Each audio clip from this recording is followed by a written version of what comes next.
Assalamualaikum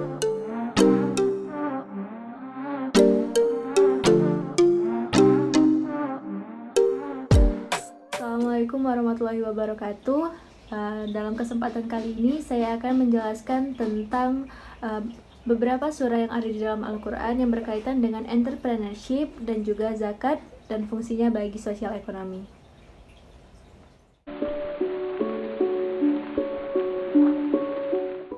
A'udzu billahi minasyaitonir rajim. Bismillahirrahmanirrahim. Li'ilafi Quraisy إيلافهم رحلة الشتاء والصيف فليعبدوا رب هذا البيت الذي أطعمهم من جوع وآمنهم من خوف, yang artinya karena kebiasaan orang-orang Quraisy, yaitu kebiasaan mereka berpergian pada musim dingin dan musim panas, maka hendaklah mereka menyembah Tuhan pemilik rumah, yakni Ka'bah, yang telah memberi makanan kepada mereka untuk menghilangkan lapar dan mengamankan mereka dari ketakutan.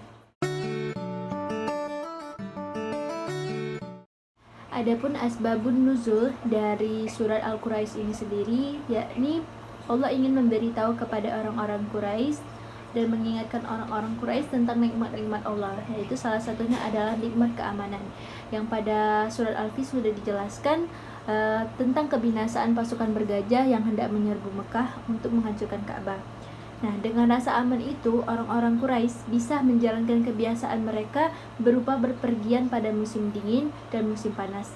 Nah, surat ini juga menjelaskan kenikmatan yang lain yang Allah sebutkan, yakni nikmat berupa makanan.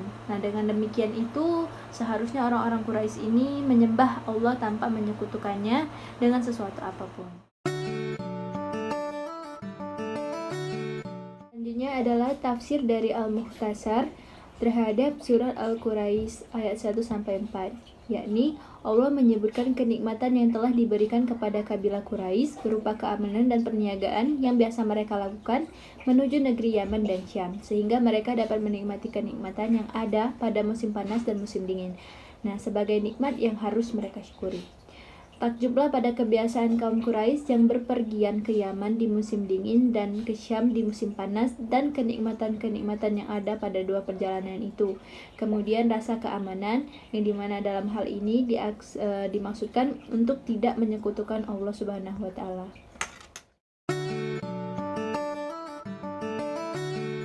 Secara garis besar, surah Quraisy ini menerangkan tentang kebiasaan orang Quraisy yang melakukan perjalanan niaga ke negara-negara di luar Mekah seperti Yaman dan Syria. Nah, surah Quraisy ini juga mengandung banyak hikmah yang sangat bermanfaat bagi kehidupan kita sehari-hari, terutama di bidang ekonomi. Surah Quraisy ini mengajarkan kita berbagai macam strategi dalam melakukan perdagangan, terutama perdagangan luar negeri. Sebagaimana yang telah dijelaskan sebelumnya, bahwa surah Al-Quraisy ini memiliki berbagai hikmah ekonomi, terutama dalam hal entrepreneurship serta strategi-strategi dalam melakukan ekspansi perdagangan ke luar negeri.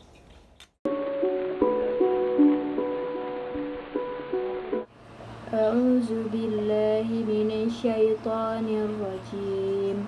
Bismillahirrahmanirrahim. Khudz min amwalihim shadaqatan tutahhiruhum wa tuzakkihim biha wa shalli 'alaihim inna salataka sakanun lahum wallahu sami'un 'alim, yang artinya, ambillah zakat dari sebagian harta mereka, dan dengan zakat itu kamu membersihkan dan mensucikan mereka, dan mendoalah untuk mereka. Sesungguhnya doa kamu itu menjadi ketenteraman jiwa bagi mereka, dan Allah Maha mendengar lagi Maha mengetahui. Adapun asbabun nuzul dari surat At-Taubah ayat 103, yakni ayat ini diturunkan berkenaan dengan apa yang dilakukan oleh Abu Lubabah dan segolongan orang-orang lainnya. Nah, mereka merupakan kaum mukminin yang tidak ikut berjihad atau tidak ikut berperang karena ingin menjaga harta mereka. Nah, pada saat itu mereka mengikat diri mereka di tiang-tiang masjid, dan hal ini mereka lakukan ketika mereka mendengar firman Allah Subhanahu wa Ta'ala yang diturunkan berkenaan dengan orang-orang yang tidak berangkat berjihad sedangkan mereka tidak ikut berangkat. Lalu mereka bersumpah bahwa ikatan mereka itu tidak akan dibuka melainkan oleh Nabi Shallallahu Alaihi Wasallam sendiri, dan mereka berkata, "Ya Rasulullah, inilah harta benda kami yang merintangi kami untuk ikut berperang. Maka ambillah harta itu dan bagi-bagikanlah serta mohonkanlah ampunan untuk kami."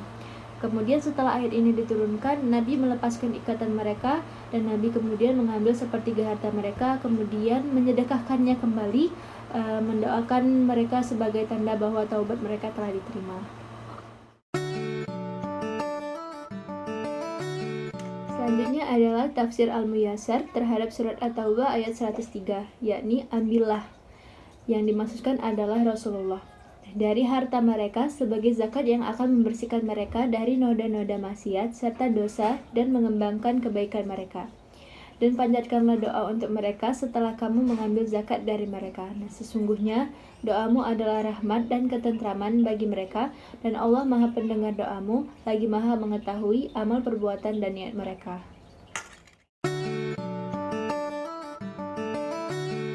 Dari pembahasan surah At-Taubah ayat 103 ini, kita dapat memahami bahwa sesungguhnya zakat itu adalah menyisihkan harta yang kita miliki untuk kemaslahatan umat, dan zakat akan membersihkan diri dari dosa yang timbul karena mangkirnya kita atau mangkirnya mereka ini dari peperangan, dan mensucikan diri mereka dari cinta harta.